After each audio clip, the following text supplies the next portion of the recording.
کو transaction officer بلدیہ وسطی شیمونہ صدف کے دفتر میں صدر کراچی لائبریری ایسوسی ایشن فرحین محمود کی ملاقات ہوئی۔ اس موقع پر مشیر کراچی لائبریری ایسوسی ایشن سید خالد محمود، ڈائریکٹر لائبریریز بلدیہ وسطی اکبر حسین، جبکہ ایجوکیشن ایڈوائزر بلدیہ وسطی سید ارشد عالم گیلانی اور دیگر بلدیاتی افسران بھی اس موقع پر موجود تھے۔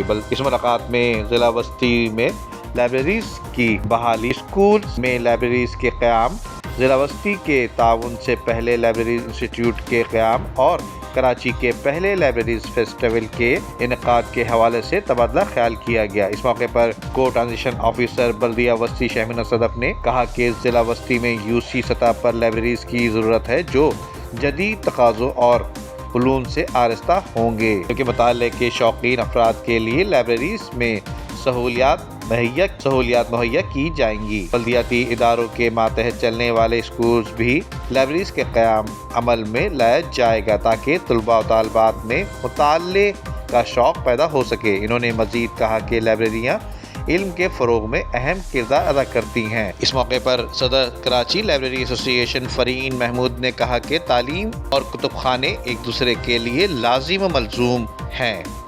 جہاں تعلیم کا انتظام ہو وہاں ایک اچھی لائبریری اور مختلف علوم و فنون کی کتابوں پر مشتمل کتب خانہ کا ہونا بھی بہت ضروری ہے۔ کوئی بھی تعلیمی ادارہ لائبریری سے بے نیاز نہیں ہو سکتا۔ تعلیمی اداروں میں نصابی ضرورت محض نصابی کتابوں سے پوری نہیں ہوتی، دیگر علم و تحقیق ضروریات کے لیے اضافی کتابوں کا ہونا بھی ضروری ہے۔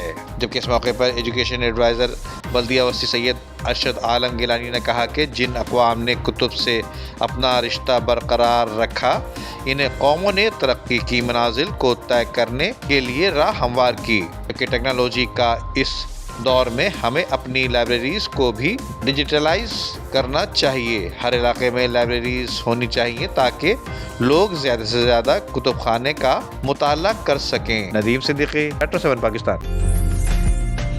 عمدہ میں پکائیں اور جی بھر کے کھائیں۔